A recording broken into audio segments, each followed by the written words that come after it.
அன்பாலே இந்த நாளிலே நாம் லூக்கா எழுதின சுவிசேஷம் 13ஆம் அதிகாரம் 34வது வசனத்தை வாசித்து நாம் தேவ செய்திக்குள்ளாக கடந்து செல்வோம்.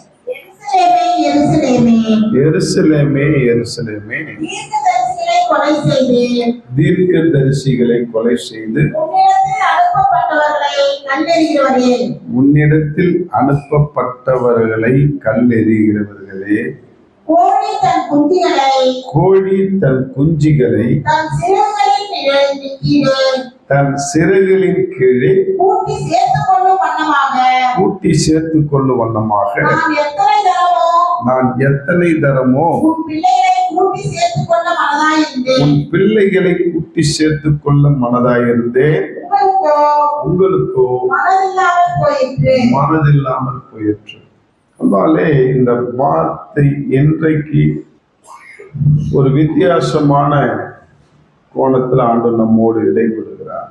ஏற்கனவே நம்ம இதுல நிறைய இந்த பகுதியில லூக்கா 13-14 நிறைய செய்தி கொடுத்துருக்குறோங்க, நம்ம கேட்டிருக்கிறோம். இன்னைக்கு என்ன செய்தி கொடுப்பது என்று கேட்கும்போது, ஏற்கனவே நம்ம ஒரு பாடல் கூட பாடியிருக்கிறோம். கோழி தன் குஞ்சுகளை கூட்டி சேர்க்கிறது போல கோழி தன் குஞ்சுகளை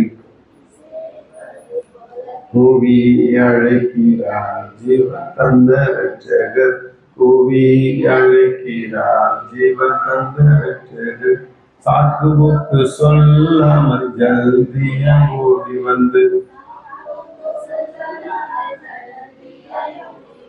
காக்கும் சட்டைகளின் கீழ் கண்டடைவாய் ரட்சிப்பு, காக்கும் சட்டைகளின் கீழ் கண்டடைவாய் ரட்சிப்பு. இந்த பாட்டு சண்டே கிளாஸ்ல சொல்லி தருவான். நான் உண்மையிலே அந்த பாட்டை கேட்கும்போது ரொம்ப ஆர்வமா கேட்பேன். ஏன்னா இன்னைக்கு ஆண்டவர் நம்ம எல்லாரையும் கூட்டி சேர்க்கிறதுக்கு ஆசைப்படுகிறார். நமக்கு தான் மனதில்லை. இந்த வார்த்தையை நான் இன்றைய நாளிலே நான் உற்று கவனிக்கும் போது அங்க பார்க்கிறேன், உன் பிள்ளைகளை கூட்டி சேர்த்து கொள்ள மனதாயிருந்தே உங்களுக்கோ மனதில்லாமல் போயிற்று. உங்களுக்கோ அப்படின்னா யாருக்கு? உன் பிள்ளைகளைன்னு சொல்றாரு. யாரை பத்தி பேசிட்டு இருக்கிறாரு? நம்மகிட்ட தான் பேசுறாரு. உன் பிள்ளைகளை கூட்டி சேர்க்க மனதாயிருந்தேன். ஏன்னா உன்னை ஏற்கனவே கூட்டி சேர்த்துட்டேன், உன்னை என்கிட்ட கொண்டு வந்துட்டேன். ஆனா உன் பிள்ளைகளை கூட்டி சேர்க்க நான் மனதாயிருந்தேன், உன் பிள்ளைகளுக்கோ மனதில்லைன்னு சொல்லவில்லை. என்னது? அப்படிதானே சொல்லணும். பிள்ளைகளை தானே கூட்டி சேர்க்க மனதா இருந்தாரு. ஆனா பிள்ளைகளுக்கோ மனதில்லை, உன் பிள்ளைகளுக்கோ மனதில்லைன்னு சொல்ல வேண்டிய ஆண்டவர் இங்க என்ன சொல்றாருன்னா மாத்தி சொல்றாரு. என்ன மாத்தி சொல்றாரு? உங்களுக்கோ மனதில்லை என்று. யாருக்கு மனசு இல்லையா? பெற்றோராகிய நமக்கு மனசு இல்லைன்ற. எனக்கு ஒரு வித்தியாசமா இருக்கு. என்ன ஆண்டவரே, உன் பிள்ளைகளை கூட்டி சேர்க்க ஆசையா இருந்தா ரைட், ஓகே. அவன் பிள்ளைகளுக்கு மனசு இல்லைன்னு சொல்லியிருந்தா தேவலாம். ஆனா உங்களுக்கு மனசு இல்லைன்னு சொல்றீங்களே, இது என்ன ஏதோ சொல்ல வரீங்க. பெற்றோர்களாகிய நாம் கவனிக்க வேண்டிய ஒரு கருத்தை இங்கு மறைத்து வைத்திருக்கிறார். கொஞ்சம் நல்லா பாருங்க. இன்னைக்கு உன்னையே என்னைய கூட்டி சேர்த்து விட்டார். ஆனா இன்னைக்கு உன் பிள்ளைகளையும் கூட்டி சேர்க்க நான் ஆசையா இருந்தேன், உனக்கு மனசு இல்லைன்றார். யாருக்கு? உன் தந்தை தாய்க்கு. பிள்ளைக்கு மனசு இல்லாம இல்ல, உன் தாய் தகப்பனாகிய உனக்கு எனக்கு மனசு இல்லைன்றார்.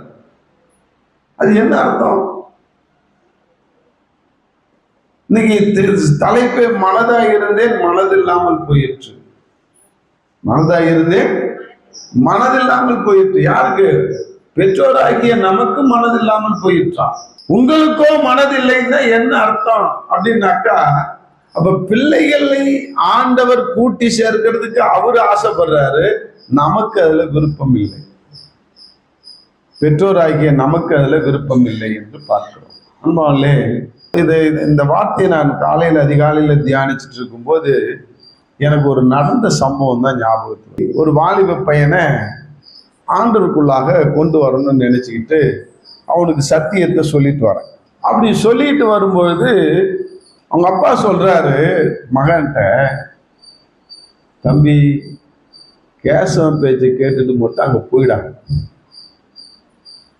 நீ இப்போ வளர்ற வயசு, வாழற வயசு, அனுபவிக்கிற வயசு.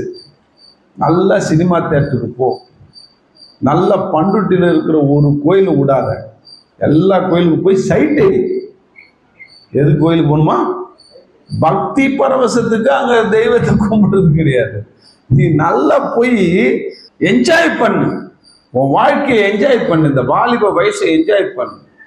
அவன் பேச்சை கேட்டு கோயில் குளம்னு போய் அங்கே சர்ச்சு கிச்சன்னு போயிடு, வேதம் கீதன்னு எடுத்துக்கிட்டு நீ அலைஞ்சிடாத, பாவம், உன் வாழ்க்கையை நீ விட்டு ஓட்டுருவ அப்படின்னு ஒரு தந்தையா ஒரு மகனுக்கு ஆலோசனை கொடுத்ததாக அதே மகன் என்கிட்ட வந்து சொல்றான், எங்க அப்பா இப்படி சொல்றாரு, அதனால நான் உங்க கூட வரமாட்டேன். என்னவா? உங்க கூட வரமாட்டேன், நான் சினிமாவுக்கு தான் போவேன், நீங்க சொல்றதை நான் கேட்க மாட்டேன், நான் இந்த வயசுல அனுபவிக்கணுமா? அவன் சொல்றான், என்னது இந்த வயசுல நான் அனுபவிக்கணுமா? அப்புறம் நீ எந்த வயசுலயும் அனுபவிக்க முடியாது. அனுபவிக்கிறாரு. இப்ப நல்லா குடியும் கொடுத்தனமா இருக்கிறாரு. இப்ப குடியும் கொடுத்தனமா இன்னைக்கு வாழ்ந்துகிட்டு இருக்கிறாரு. இன்னைக்கு கண்ணீர் கண்ணீர் கண்ணீர். அவங்க அப்பாவை இன்னைக்கு கண்ணீர் சேர்த்து வடிக்கிறாரு. ஐயோ, அன்னைக்கு புத்தி கேட்டத்தனமா நான் அப்பாரு. அவருக்கு மனசு இருந்தது. யாருக்கு? அந்த பிள்ளைக்கு மனது இருந்தது. யாருக்கு மனது இல்லை? அந்த தகப்பனுக்கு மனது இல்லை. இன்னைக்கு அவரு கண்ணீரை அறுக்கிறார் பிள்ளையால. பிள்ளையினுடைய ஒழுங்கற்ற ஜீவியம் இன்னைக்கு தகப்பனுக்கு கண்ணீரை வடித்து கொண்டிருக்கிறார். இன்னைக்கு ஃபீல் பண்றார், உண்மையிலே அன்னைக்கு நானே தப்பு பண்ணிட்டேன், அன்னைக்கு உன் பேச்சை கேட்க சொல்லி உன்கிட்ட நான் அனுப்பியிருக்கணும், உங்ககிட்ட நான் மூவ் பண்ணியிருக்கணும், என் பிள்ளைக்கு நல்ல அட்வைஸ் கொடுக்குன்னு சொல்லியிருக்கணும். அன்னைக்கு நான் இப்படி சொல்லி அனுப்பி அவனை வந்து என்ன செஞ்சேன், காசு கொடுத்து நான் சினிமாவுக்கு அனுப்பினேன். அவரும் ஒத்துக்கிறார்.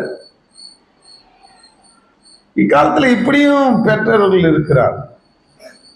இப்ப இதெல்லாம் சும்மா எழுதி வச்சிருந்த ஆண்டவர் எனக்கு இதை படிச்சு இதை கொஞ்சம் உற்றுநோக்கும். உங்களுக்கோ மனசு இல்லைன்னு பெற்றோரை பார்த்து சொல்றாரு. ஏன் பெற்றோருக்கு மனசு இல்லையா அப்படின்னு கேட்கும்போது, உண்மையிலே பெற்றோர்கள் என்ன செய்யறாங்க, பிள்ளைகளை எப்படி வளர்க்கிறார்கள் அதை கொஞ்சம் சொல்லி கொடு. இன்னைக்கு அவங்களுக்கு மனசு இல்லாம இன்னைக்கு அவங்க என்ன செய்யறாங்க, பிள்ளையினுடைய மனசு கோணக்கூடாதுன்னு நினைச்சு அவங்க வாழறாங்க.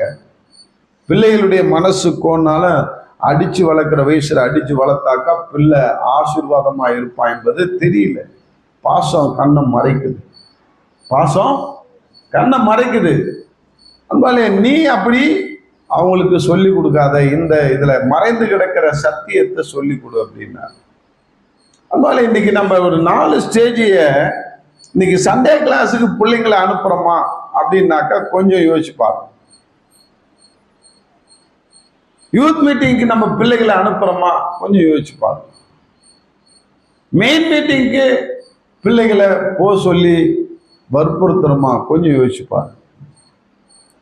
அடுத்தது ஊழியக்காரங்கிட்ட பிள்ளைகளை பேசுன்னு சொல்லி நம்ம அனுப்புறோமா, அவங்களோட தொடர்பு கொள்ளுங்க அப்படின்னு சொல்றோமா.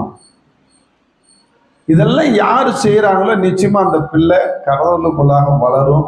பிள்ளைய பெற்றோருக்கு அது ஆசீர்வாதமாக இருக்கும். இது செய்யாததுனால்தான் இன்னைக்கு நமக்கு நிறைய பிரச்சனைகள் வருது. பிள்ளைகள்னால கண்ணீர், பிள்ளைகள்னால நம்ம அநேக உபத்திரத்தை நாம மேற்கொள்கிறோம். அன்பாலே இன்னைக்கு இதெல்லாம் நம்ம ஒரு ஒழுங்கீனமா வளர்க்கறதுனால வர்றோம். அது இப்ப செல்போன் வேற வந்துருச்சு. இந்த செல்போன்னால எவ்வளவு பிள்ளைகள் கெட்டு போறாங்க, அடங்காம போறாங்க, அவங்க மூளை மழுங்கி போகுது, சண்டியா வராங்க. இந்த செல்போன் நம்மளை வந்து வேற திசை தப்பி கொண்டு போகிறது. அதனால இப்பிலிருந்தே நம்ம ஒழுக்கத்துல வளர்க்கணும். இந்த செல்போன் நாட்டமே இல்லாம பார்க்கணும். ஆனா இதெல்லாம் நம்ம செய்யறது கிடையாது. நம்ம தொல்லையிலிருந்து விடுதலை பெறணும், அழுவதிலிருந்து ஓயணும் அப்படின்றதுனால செல்போனை கொடுத்துறோம். போ எதையா பண்ண. சாப்பிடலையா செல்போனை கொடுத்துரும், சாப்பாடு 2 வாய் ஊட்டிக்கிட்டு தன்னை மறந்தது வாய் வாங்கிக்கிறது, 2 ரூபா வாங்குது.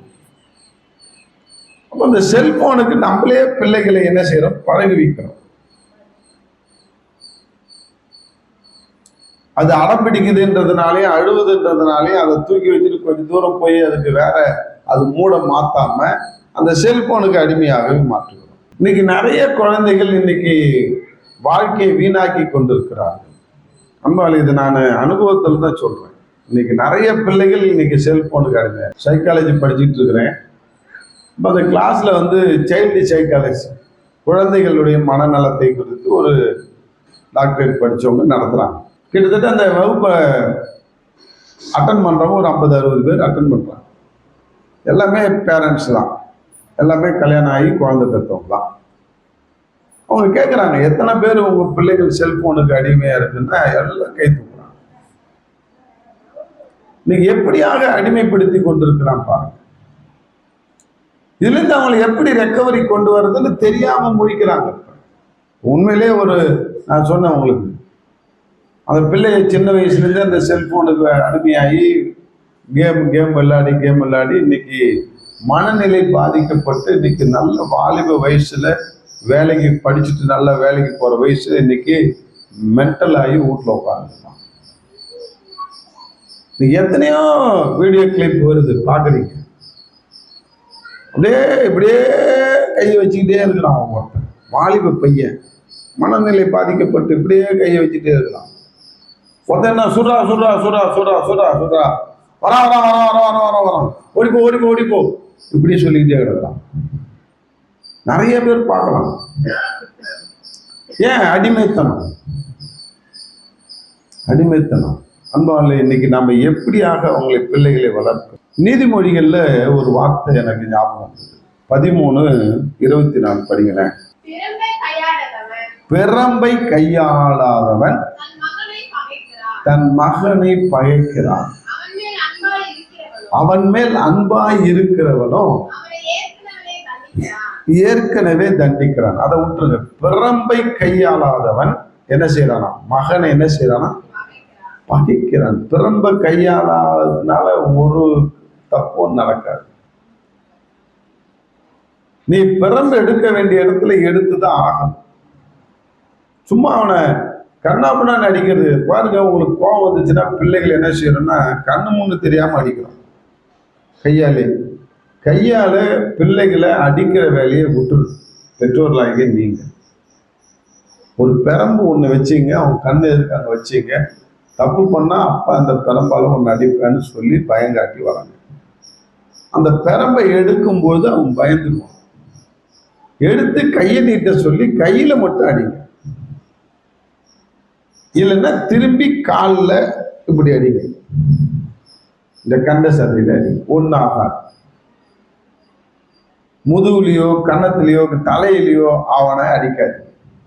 அவன் பயந்துருவான், அதுக்கப்புறம் ஒழுக்கமாயிடுவான்.